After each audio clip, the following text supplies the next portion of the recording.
Delphine LaLaurie was born into wealth and high society. She married her third husband, Dr. Louis LaLaurie, and together they lived in the mansion with a number of enslaved people. In public, she was seen as a refined socialite, throwing lavish parties and mingling with the elite. But rumors started to spread. Neighbors noticed enslaved people vanishing. Some said they heard screams in the night. Others whispered about chained figures being walked through the courtyard. Then in 1834, a fire broke out in the kitchen. When officials arrived, they found an elderly enslaved woman chained to the stove. She had set the fire herself. Why? Because she was terrified of being taken to the attic again and what she claimed was happening up there. When the fire was finally put out and the doors to the attic were forced open, what rescuers found inside shocked even the most hardened New Orleans officials. Inside the attic were over half a dozen enslaved people, bound, tortured, and mutilated. Some were reportedly chained to the walls. Others had been experimented on. One man had a hole drilled into his skull. Another had his limbs intentionally broken and reset at disturbing angles. Stories claim at least one person was found with their mouths sewn shut.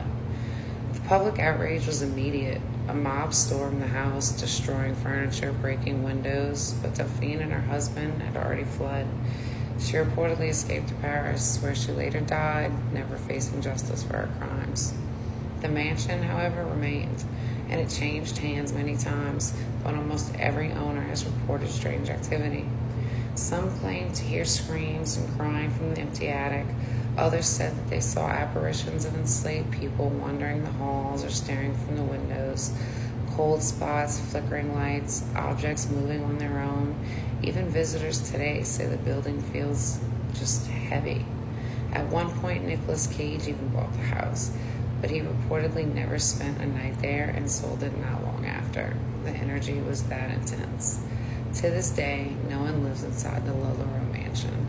It's privately owned and not open to public tours, as it should be, but people still gather outside, drawn to its dark allure.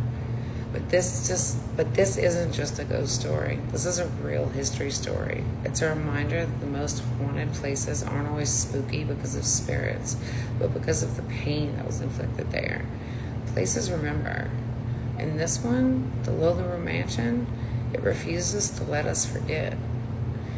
If you want to go ahead and follow, we're going to have a part 2 where I break down what eyewitnesses say still happens at night on Wall Street.